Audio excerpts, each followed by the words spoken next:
Saludos amigos, bienvenidos y bienvenidas como siempre a este su espacio Periodismo y Sociedad, conversatorio horizontal, transparente, objetivo sobre los temas que le impactan a usted y su familia y por tanto a la sociedad para que tengamos todos el esfuerzo unificado para construir un país mejor, pero para todos, siempre con la ayuda de Dios, siempre con la protección divina.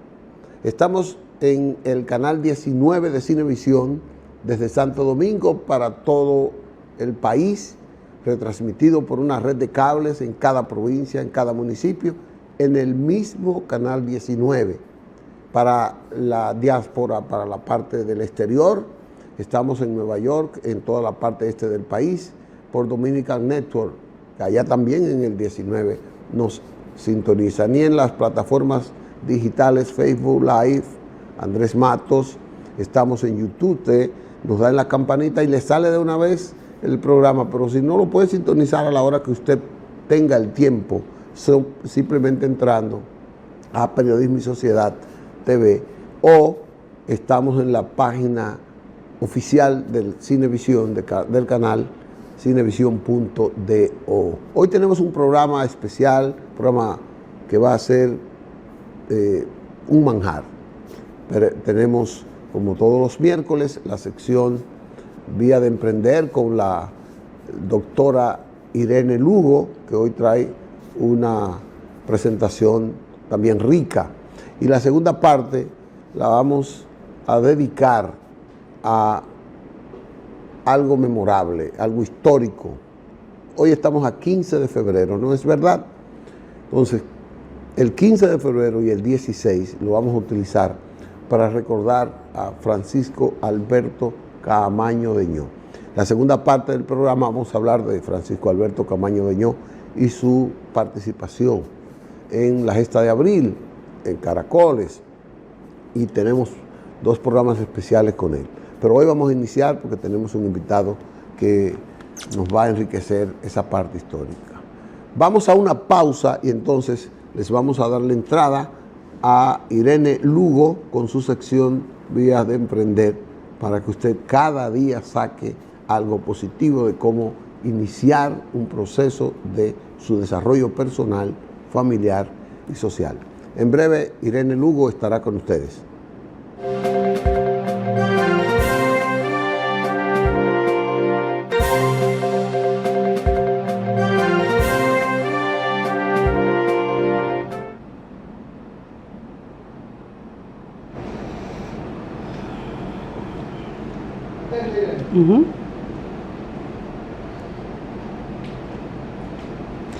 Buenos días a todos los que me escuchan aquí en este canal 19 de Cinevisión.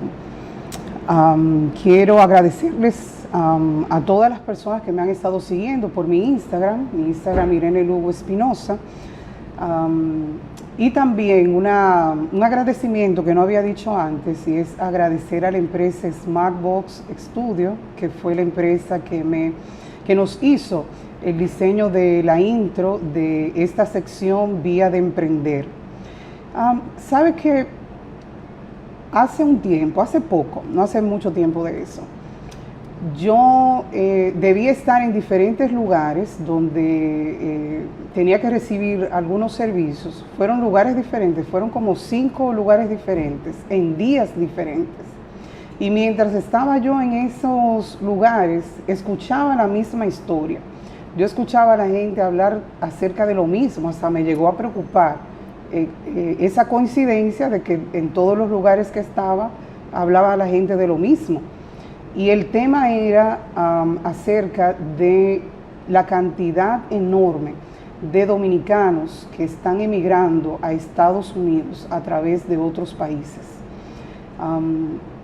Sabemos que para esas personas que hacen esto con el objeto de lograr un sueño, ¿no?, de mejorar sus vidas, tienen que conseguir mucho dinero, no es económico. El trasladarse desde República Dominicana a través, por ejemplo, de Guatemala, México, que es los países que están tomando como intermediario para llegar hacia los Estados Unidos, no es económico.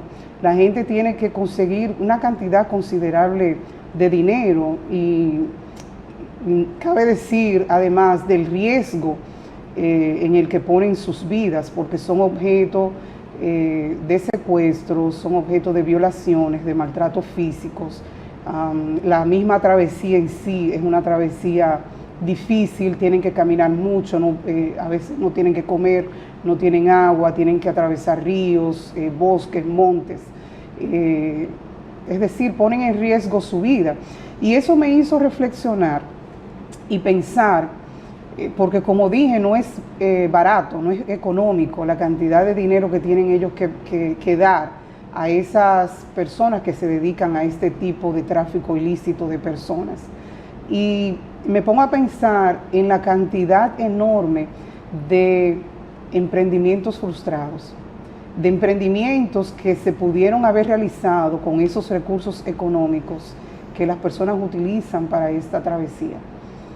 Y muchas veces tenemos los recursos para emprender y no ponemos atención a ese aspecto que pudiera cambiar nuestra vida y la vida de nuestras familias.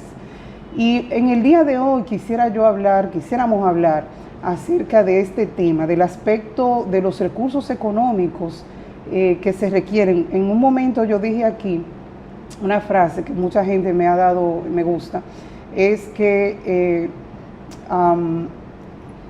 es mejor tener una buena idea que tener recursos económicos, y no tener una buena idea.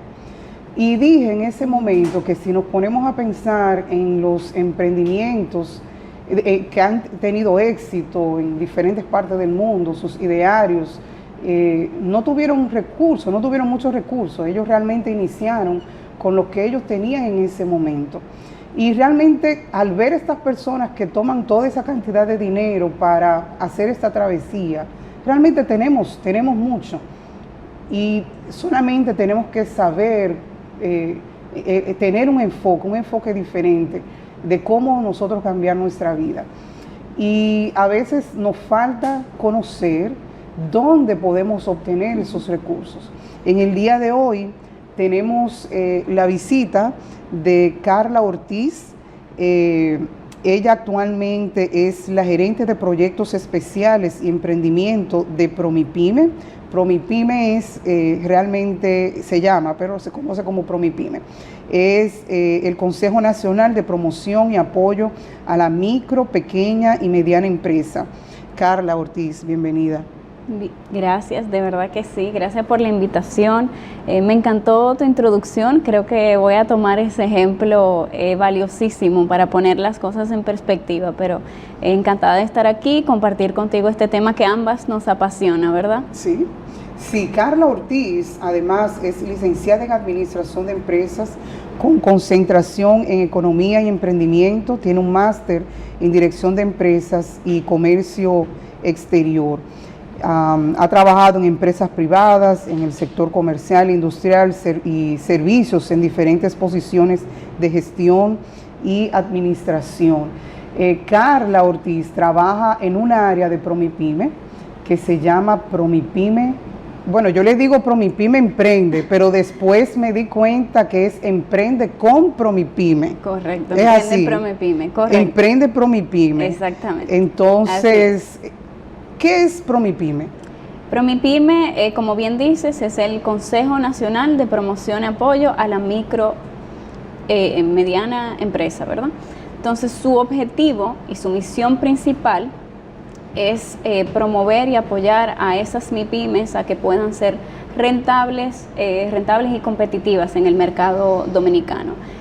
Muchos de ustedes quizás conozcan uno de los programas más importantes por lo cual se conoce Promipyme, que es el Banca Solidaria, pero Promipyme tiene toda una serie de servicios y mecanismos de apoyo financiero y no financiero para los emprendedores que están en esa primera etapa y también para MIPYMES que quieren crecer y escalar. ¿Y Promipyme Emprende? Emprende Promipyme. O Emprende Promipyme, porque yo tengo...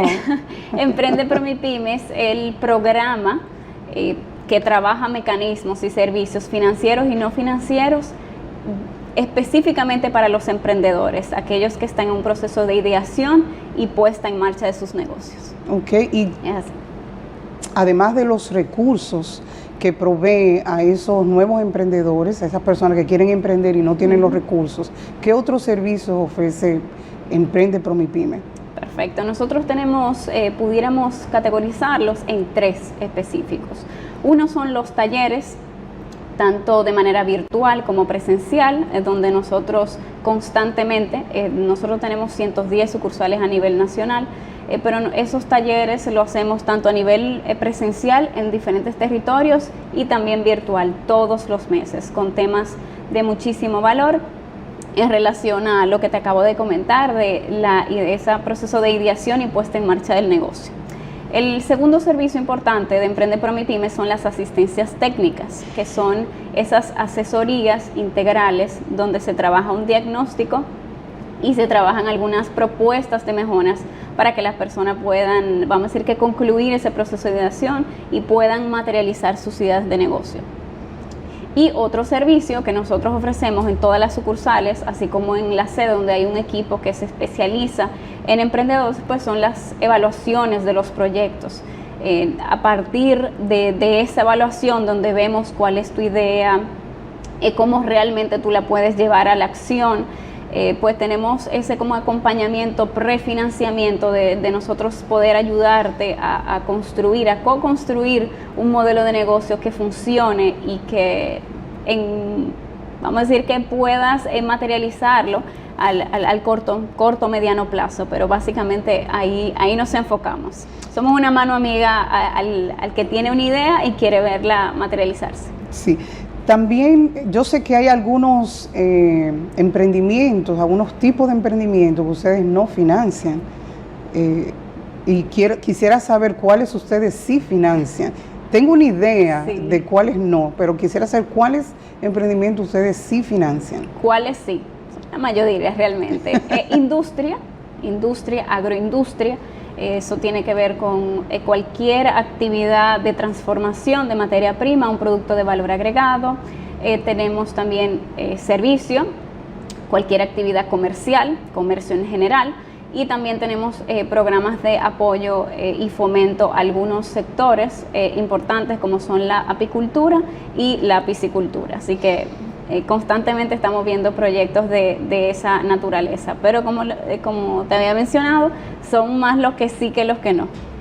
Ok, yo quiero saber, porque sé que cuando una persona, un emprendedor, se acerca a ustedes con el objeto de obtener el financiamiento, tiene que pasar por una serie de requisitos. ¿Cuáles son esos requisitos? ¿Es difícil? ¿Es complicado? Difícil es que tú tengas una idea y te encuentres con la oportunidad del mercado, pero los requisitos no son difíciles. Ahora, si te pudiera decir algunos que sí son muy, muy importantes, si tienes entre 18 y 72 años, cumples uno ya. Tienes que tener una idea de negocio viable. Tienes que tener un presupuesto de inversión, porque estamos hablando de aquellos emprendedores que todavía no están operando en el mercado, que simplemente están construyendo esa idea. Entonces eso lo tienes que tener muy claro.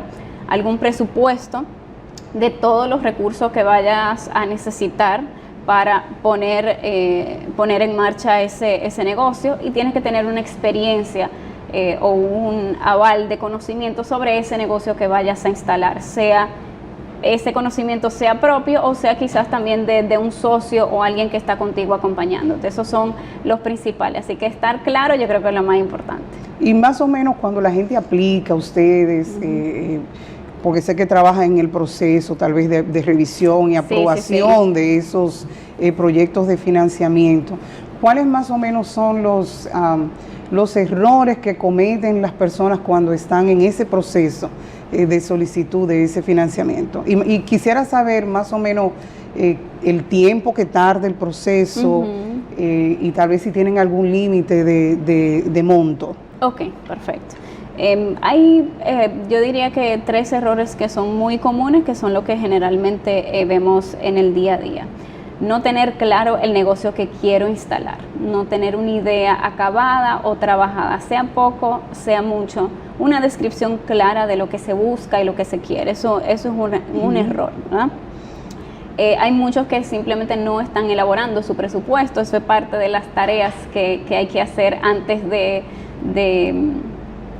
poner en marcha el negocio, todos los recursos que yo necesito, y es una cuestión de ponerlo en alguna herramienta a las cuales nosotros también se la podemos proveer, donde detalles todo lo que necesitas, le pongas número y sumes para que sepas el total y tengas una perspectiva clara a nivel económica de lo que ¿Cuánto te va a costar? Exactamente, de lo que conlleva iniciar ese negocio. Y otro que es también muy común es que se sobreevalúa o se sobrepresupuesta la inversión inicial requerida. Y yo siempre les digo, importante familiarizarse con el concepto de crecimiento orgánico, de que muchas veces lo que necesito para iniciar es lo que necesito para generar mi primera venta, no necesariamente para materializar el super sueño de la vida. Idea, entonces, exactamente, es cuánto yo necesito para empezar a operar, para empezar a generar esa primera venta. Entonces, a veces hay negocios que son más intensivos en capital que otros, entonces ahí se pone un poquito más complicado. En cuanto... Como decimos, hay que primero aprender a gatear, después caminar y después correr. Exactamente, entonces uno puede ser un poquito conservador en ese sentido y ver qué es realmente lo que yo necesito para iniciar. Y muchas veces, como decías al principio, ¿cuántos negocios se pudieron haber puesto si se destina parte de eso que quizás tiene destinado para migrar? Entonces, eso es real. También me hiciste la pregunta de los montos o el tiempo. En relación al tiempo, eso empieza a correr en el momento en que se llevan todos los requisitos necesarios, que de hecho pueden consultarlos a través de la página web. Ya empieza a correr a partir de ahí. Todos los procesos son diferentes, pero cuando tienes toda tu documentación completa, pues el proceso no tiene que demorarse muchas semanas, ni mucho menos. En cuanto a los topes, lo más importante es que la inversión esté definida. Entonces, si no tienes operaciones, si todavía estás construyendo tu idea, pero ya tienes tu presupuesto, tienes las cosas claras, pudieras optar hasta 200,000 pesos. Y eso puede ir aumentando, puede aumentar ese monto máximo, quizás un 30-45%, dependiendo de las condiciones del negocio, correcto, es así. Y para finalizar, ¿qué consejo tú le darías a los emprendedores en cuanto al financiamiento? Bueno, en relación a los recursos económicos y las finanzas de cualquier emprendedor en sentido general, algo que les diría es que no vean las finanzas o los números como un elemento ajeno o disasociado del negocio. O sea, es un elemento fundamental. Y con eso sigo al otro consejo: no importa que no seas administrador, que no seas un financiero, es importante saber de contabilidad y finanzas. Contabilidad, todo lo que es el registro, porque tengo que tener un histórico, y las finanzas porque tengo que analizar esos números. Entonces, vayas a delegar esa función o no, es importante saber y entender, porque tú eres el dueño del negocio y tienes que conocer tus números para poder tomar decisiones sabias a nivel financiero en ese sentido. Nadie nace siendo un buen gestor, nadie nace siendo un buen administrador, así que es importante aprender todos los días. Aprender, ahora hay más recursos que en cualquier otro momento de la historia con el cual tú puedes conocer lo que necesitas, utilizar las herramientas y tener la idea y materializarla. Así que ese sería mi mayor consejo. Muchas gracias, te agradezco por haber estado aquí con nosotros. Fue mucha información importante que nos pudiste dejar, ¿no?, acerca de los recursos económicos. Como ya ustedes pudieron ver, realmente sí contamos con los recursos. Si el problema eran los recursos, ya está resuelto. Muchas gracias. Gracias a ti.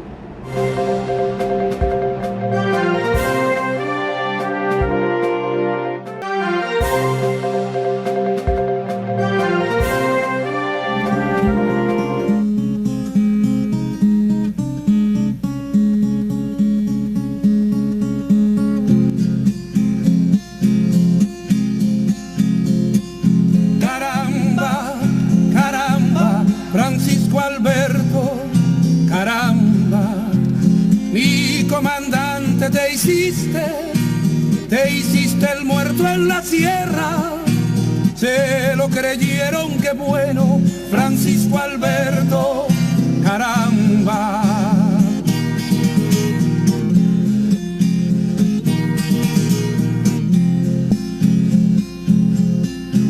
Te sembraste en las montañas, Francisco Alberto de Ocoa, y engañaste a los de arriba, los generales y el miedo.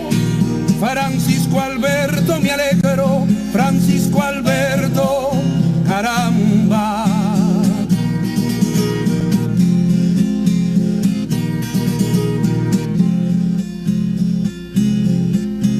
Media isla y la presencia centenaria de los yanquis. Media isla bañada de febrero en caracol. Francisco Alberto, Peña Jaques, Pérez Vargas, Hanlet, Claudio, Bayer Ulloa, Holguín Marte y Lalane. Dijeron que estabas muerto, Francisco Alberto, caramba, y que en un sitio ignorado enterraron tu fusil, Francisco Alberto, y tu cuerpo, Francisco Alberto, caramba.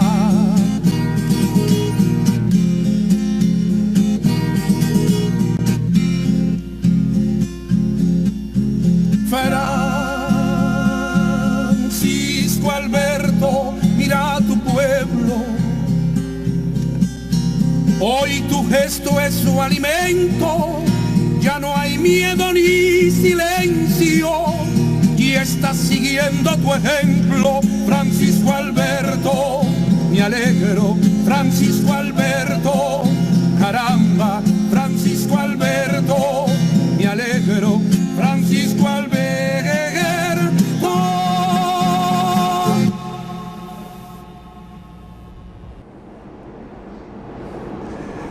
Bueno, regresamos con ustedes. Usted pudo escuchar, y yo sé que aquilatar en su buena dimensión, los que tenemos ya una edad más o menos y ese pensamiento de ese tiempo. Y también la juventud de hoy que habla de Francisco Alberto, escucha hablar de Camaño, de la Revolución de Abril, del desembarco de Caracoles y por qué todo eso. O sea, nosotros queremos hacer, a propósito de cumplirse el 50 aniversario del acribillamiento a Francisco Alberto Camaño Deñó y sus compañeros, mañana 16 de febrero, hoy estamos aquí, vamos a hacer un programa previo con eso. Hoy vamos a tener de invitado, tenemos de invitado a José Bujosa Mieses, un periodista comprometido que le ha dado seguimiento y que tuvo mucho vínculo con ese movimiento revolucionario de la década del 70, 60, 80, a través de esas ideas socialistas que nosotros, tuvimos de ver en una juventud amplia y comprometida, luchadora. El programa de hoy, el resto va a ser dedicado a Camaño. Vamos a ver varias facetas del Camaño, sobre todo vamos a ver el Camaño de la Guerra de Abril y alguna faceta del Camaño que vino a Caracoles. Caracoles es una playa que precisamente hoy va a tener un acto importante del gobierno, se le va a inaugurar la circunvalación de Asua por ahí, pero este no es el tema. Chino, buenos días. Buen día, Licho. Gracias por invitarme a tu programa en un día tan especial como el que se avecina, porque estamos a 15 y aunque estaba en marcha un programa de actividades del 50 aniversario de la expedición de Caracoles, que mañana culmina con un acto muy hermoso ahí en el malecón y en la mañana de temprano, en el altar de la patria, va a haber una ofrenda floral, una estatua de Camaño que está en el Conde, y en el Panteón Nacional, en la calle Las Damas, también le van a hacer los homenajes correspondientes. Camaño desarrolló, la contienda bélica fue en el Conde, en la ciudad colonial, en esa plaza, en esa zona, y ahí Camaño estableció su gobierno en el edificio Copelo, ahí, el conde, las damas y la guerra fundamentalmente se dio en ese sector, el puente Juan Pablo Duarte, etcétera, etcétera. Toma la Entonces fortaleza. hay eventos para cada uno. Tengo entendido que hoy hay un conversatorio En el Archivo de la Nación, sí, con la historiadora Carmen Durán, Ramón Valerio. ¿A qué hora es eso? A las 7 de la noche. En el Archivo de la Nación van, sí, Caracoles 50 años después. Caracoles 50 años después. O sea, Eso es la etapa ya nada más del 73. Del 73, sí. Correcto. Sí. Bueno, pero nosotros no podemos dejar de hablar de la Guerra de Abril, porque Camaño tuvo dos etapas, su personalidad militar. Tres etapas, ¿verdad? Tres etapas, El Camaño del ejército trujillista, correcto, que el era Camaño hijo de la Revolución y el Fausto Camaño de Caracoles. El Camaño el Camaño sí de la época, porque Camaño fue un represor. Yo recuerdo a Palmasola y esa zona, Cascos Blancos. Ahí fue herido en Palmasola. Exacto.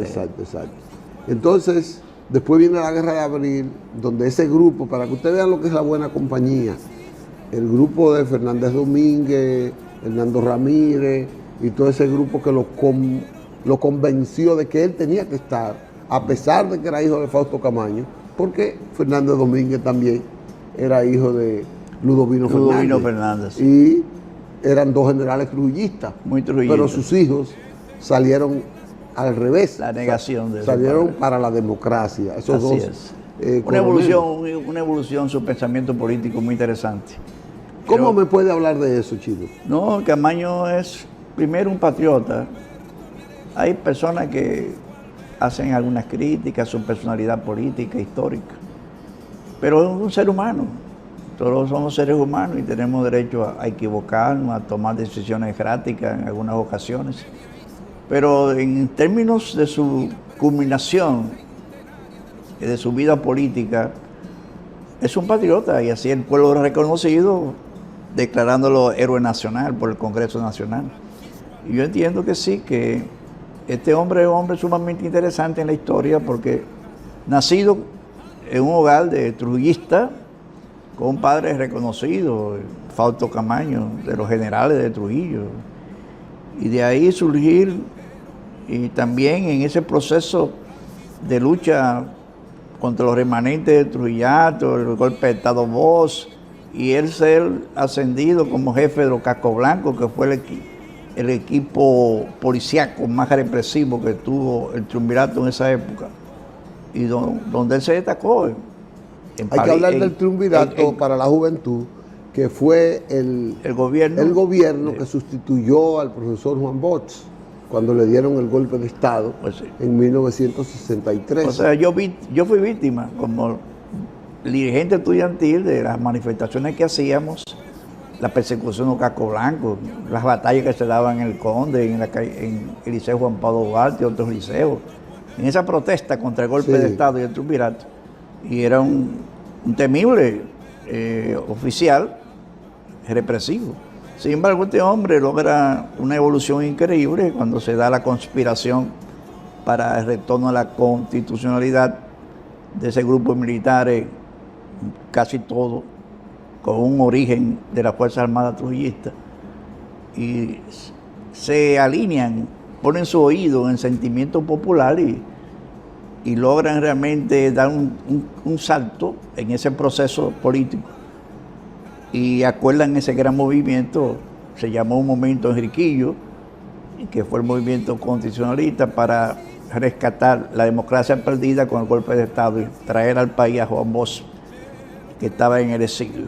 O sea que, y ahí es el Camaño de la guerra que se crece, que logra realmente asumir una pose de prócer, porque con la intervención americana este hombre se asume como un patriota de la resistencia. Y hay un video ahí, bueno, en el documental de René Fortunato se expresa ese video donde él dice que ordena al pueblo a enfrentar a los invasores y que él mismo estaría en condición de ir a enfrentarlos. Vamos a escuchar Manuel, tú tienes el discurso que pronunció Camaño, si mal no recuerdo, fue en la cabecera del puente Juan Pablo Duarte, llamando a los dominicanos a la unidad, al combate, sí. Frente, y después vamos a hablar de esa invasión en esa parte. Manuel, mira a ver si tú tienes ese discurso para que lo pongamos ahí. Sí, te lo envié, sí.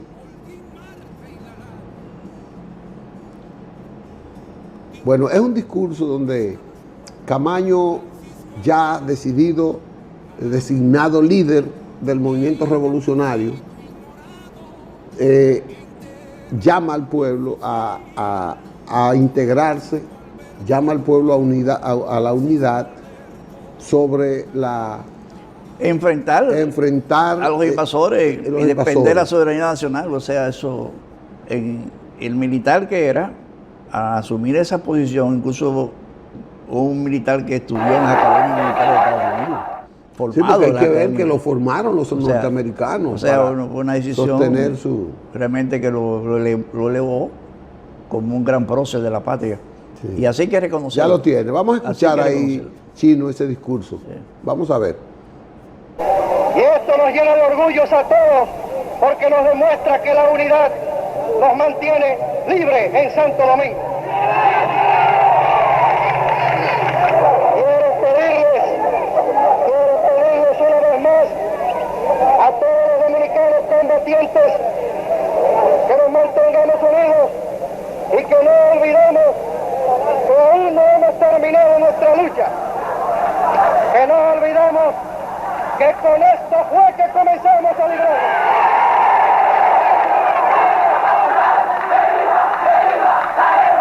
Que no olvidemos que las armas iniciaron con los hombres la lucha.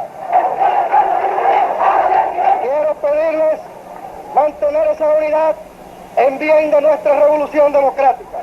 Y quiero pedirles que no olvidemos que manteniendo esa unidad a través de nuestra historia de ahora en adelante, podremos verdaderamente formar la nueva República Dominicana.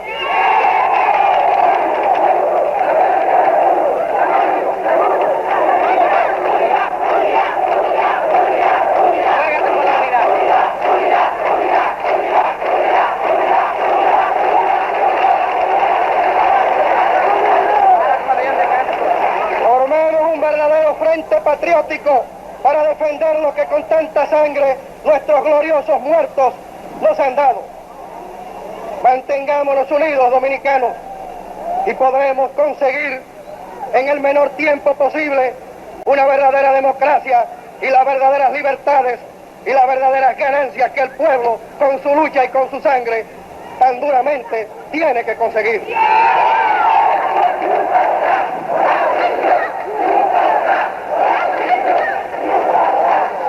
Que se mantenga en nuestro espíritu que han muerto más de 3.500 dominicanos. Que se mantenga en nuestro espíritu que nosotros estamos obligados a defender el futuro de los dominicanos vivos. Que se mantenga en nuestro espíritu que los dominicanos civiles y los dominicanos militares unidos hemos defendido este país y ganaremos nuestra libertad.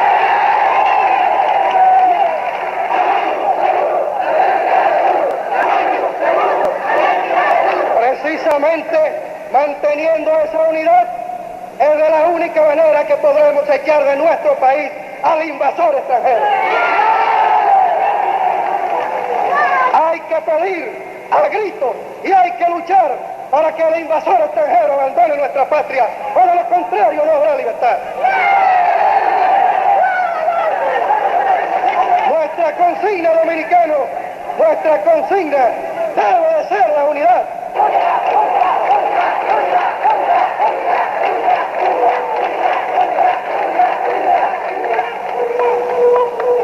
Ya para despedirnos, no olvidemos, señores, que tenemos por delante una inmensa labor, un gran trabajo.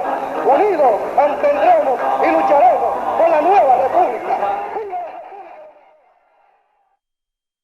Este fue un discurso, realmente, tenemos varios discursos que lo vamos a pasar en el trayecto de los programas, porque tenemos uno de cuando a él lo designan presidente, lo nominan presidente de la República. Cuando lo juramentan. Cuando lo juramentan. Frente al altar de la patria. Y tenemos el discurso de cuando él ya va a ser exiliado, ya va a ser deportado. Él se dirigió al país, cuando lo van a mandar a Londres. O sea, cuando él renuncia prácticamente de la presidencia. Bueno, que le dice al pueblo, le devuelvo lo que ustedes me entregaron. Correcto. Ese discurso lo vamos a poner más tarde y quizás no da tiempo, a ver si le llega a Manuel, una entrevista que él hizo, por qué él justifica lo de abril y por qué él justificará, y eso que lo hace un año antes de irse de Londres, de donde estaba como agregado militar, y justifica lo que va a hacer después, que es Caracoles. Ya ese Camaño, que uno lo ve convertido en el líder revolucionario que aglutinó a quizá toda la población. Camaño encabezó el movimiento que venció prácticamente a los golpistas dominicanos del golpe de Estado de Voz, que obligó a que Estados Unidos, con el pretexto de salvar las vidas norteamericanas, pero que era más que todo con el objetivo central de controlar el gobierno de la República Dominicana, porque él no quería que Voz llegara, ni nadie más que no fuera alguien que fuera títere de los norteamericanos. Entonces vinieron con 42,000 marines aquí a invadir y a ahogar una revolución que ya estaba triunfada en esa parte. ¿Cómo evalúa el chino eso? ¿Cómo me puede narrar eso? Eso fue la grandeza de Camaño, o sea, frente a un hecho, cuando los invasores llegaron, hubo muchos militares que se fueron a las embajadas a asilarse, porque decían que ellos no iban a pelear contra el país más poderoso del mundo. Y bueno, pero Camaño surge, crece más su estatura de líder y de patriota frente a la invasión. Ese discurso es evidente de cuál fue su posición. Y yo creo que eso lo engrandece a él ante la historia. Y es un prócer. Camaño no solamente es un héroe, es un prócer. El prócer es el que en una situación como esa asume una posición de defensa de la soberanía de la patria. ¿Tú? El héroe puede hacer héroe en una batalla y cosas, pero el prócer es más grande que el héroe. Sí. Y en ese sentido yo creo que fue muy justiciera la decisión del Congreso de la República de reconocer en Camaño, para mí, un prócer de la patria. Yo creo que eso es importante. Y bueno, pero el caso de Caracoles es un más complicado. Exacto, vamos a llegar ahí y quiero decirles que hagan el esfuerzo de ver el documental de René Fortunato. Excelente, sí. Yo tuve el honor de ver en la premier que se hizo en el Teatro Nacional. Vean ahí, porque hay muchos datos inéditos y hay muchos pasajes que no se conocen. Inclusive hay un pronunciamiento de Fidel Castro que no se había, uno lo había oído por rumor. Y uno, por ejemplo, yo que estuve cerca de Fidel, hablamos, con quien yo andaba, habló de ese tema, pero él no quiso como airearlo con esa amplitud con lo que lo hace ahí. Una confesión de Fidel, de cómo él se sintió cuando Camaño partió y cuando lo mataron, y cómo él demostró la solidaridad. Pero Camaño se va a Cuba de Londres, la CIA me dicen, yo creo que lo tenía perseguido. Pero ¿cómo es que evalúa, cómo justifica el chino la llegada de Caracoles? Pero mira que Camaño, obviamente, los cubanos, después de la pérdida del Che Guevara, vieron en Cuba, en Camaño, la figura que podía sustituir al Che Guevara. Y en ese marco, tan pronto se enteran que Camaño estaba en Londres, embajador, representando al agregado país, militar.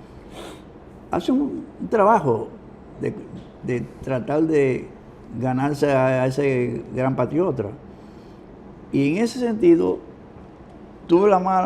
la situación comienza desde el punto de vista negativo, porque el embajador cubano en Francia, en Londres en ese momento, o en Francia creo que era un agente de la CIA infiltrado dentro de la diplomacia cubana. Entonces, ese tipo, el embajador cubano, que fue el que el embajador de Fidel Castro. Sí, el que creó las condiciones para que Camaño fuera a La Habana, a Cuba. era un agente de la CIA, ese tipo. Entonces conocía a todos aquellos que iban llegando a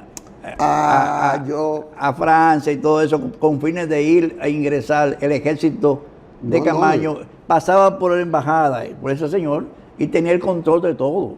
Entonces, por eso la CIA le da seguimiento. La familia de Camaño, que la llevan de Londres a Francia, de Francia a Italia, de Italia a Alemania, de Alemania a Polonia. Sí, porque en esa época te acuerdas que había hasta en el pasaporte dominicano prohibido viajar a países socialistas, comunistas. Entonces, de Praga viene a las Bahamas y de ahí es que va a Cuba. Así es. Pero es un periplo larguísimo. ¿Cómo se enteran de que está ahí?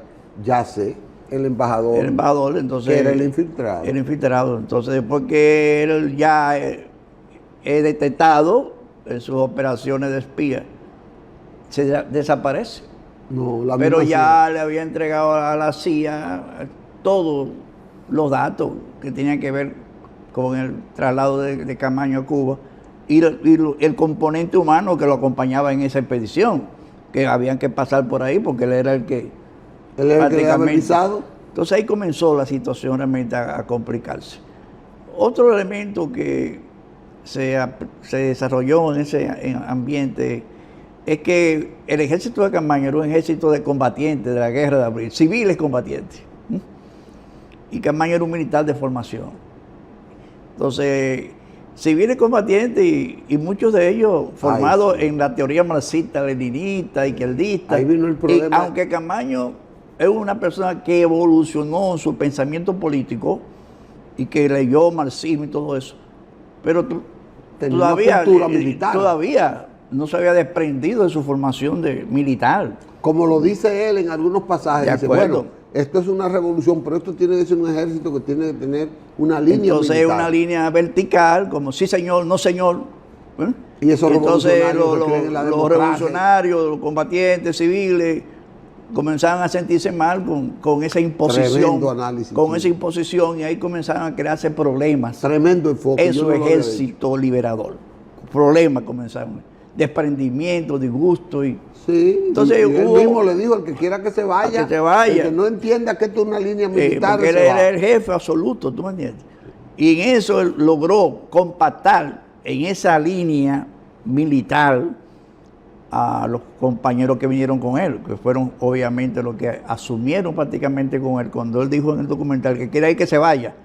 Esos fueron los 8 que se quedaron con él. Correcto. Y él también fue víctima de traiciones, de gente que le metió en la cabeza que los compañeros palmeros que estaban aquí, que eran de la avanzada del proyecto guerrillero, eran algunos agentes de la CIA. Le metió a Camaño una serie de informaciones para desinformarlo y confundirlo. Pero el asunto de los palmeros, el abatimiento de los palmeros, también sembró en él una celeridad. No, claro, porque... dijo, bueno, yo tengo que ir rápido porque... O sea, pero fíjate todos los elementos que se dieron en eso. Y ahí se produjo entonces una desinformación, una incomunicación por completo de esa avanzada de Amaury Germán y el comando de resistencia y los que estaban en Cuba. Amaury era el enlace. El líder del comando de resistencia, sí. Entonces, esa incomunicación por cerca de más de un año es lo que produce la famosa carta de Camaño, de Amaury a Camaño, donde le narra la situación que estaba viviendo. O sea, la soledad, la falta de comunicación, la falta de recursos. Bueno, situación como esa fueron lo que determinaron en gran medida con esa intriga de un personaje llamado Billo Gómez Sualdí, que comenzó, estando aquí en la avanzada de Amaury, comenzó a hacer una serie de actos indisciplinados, individuales, acciones individuales, que ponían en peligro la seguridad de los comandos de la resistencia. Y Amaury decidió mandarlo para Cuba, para donde están los compañeros entrenándose. Y entonces no le gustó esa actitud de Amaury. Y lo que hizo fue comenzó a meterle cizaña a Camaño de Amaury. Y de Virgilio Perdomo. Y ese tipo hizo un daño terrible, terrible. Entonces en ese marco es que se da esa situación que se produce entonces el 12 de enero, ya estos compañeros aislados, perseguidos a muerte, en una situación de aislamiento con los compañeros de Cuba, y se puso entonces la localización de su escondite, y ahí lo que fue esa batalla el 12 de enero, una de las batallas más excepcionales en América Latina.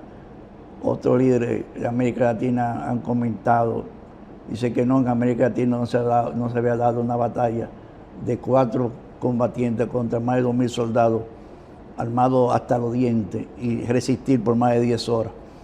O sea que eso fue un hecho heroico. Y no 4, porque y entonces cuando Camaño, mañana mataron. En eso también tuvo que ver mucho la extrema seguridad del gobierno cubano, que no permitían tampoco un contacto de personas que llegaban a Cuba que querían hablar con Camaño. No había posibilidades de eso.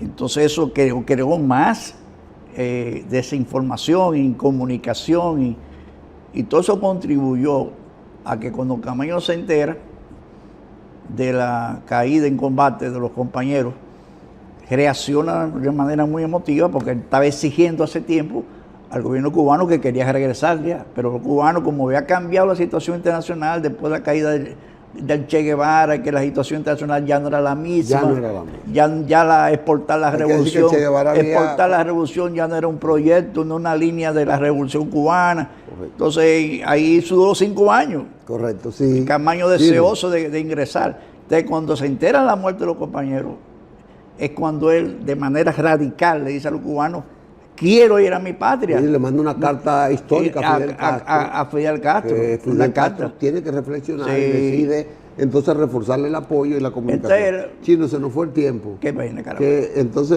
Pero yo soy de los que cree que Camaño tiene que ser un tema diario, del día a día, para que la juventud la conozca y la sociedad no lo olvide. Entonces, Chino, lo que vamos a mantener en contacto para que sigamos hablando, ya no solo de abril, no solo de febrero, aunque son puntos de partida, pero sí hablar del Camaño histórico, el hombre revolucionario y el hombre que nosotros hoy valoramos como, no en su justa dimensión, pero que le valoramos sus gestos. Queremos invitar a la población a que asista a los actos programados. Mañana están los actos en la estatua que está en la calle El Conde, ofrendas florales, discursos, canciones, a las 10 de la mañana. Correcto. Y a las 9 de la mañana en el Panteón de la Patria. Y esta noche en el Archivo General de la Nación. Esta noche. Y mañana también a las 4 de la tarde en el Malecón, frente al Ministerio de Cultura, flores al coronel. Correcto. Y mañana se presentará por primera vez al público el documental Camaño, militar o guerrillero. Nos vemos mañana, gracias por su sintonía. Hemos hecho un programa que creemos le va a llegar hondo a su conciencia. El Chino va a estar con nosotros siempre. Mañana nos veremos en otro programa sobre Camaño. Así que hasta entonces.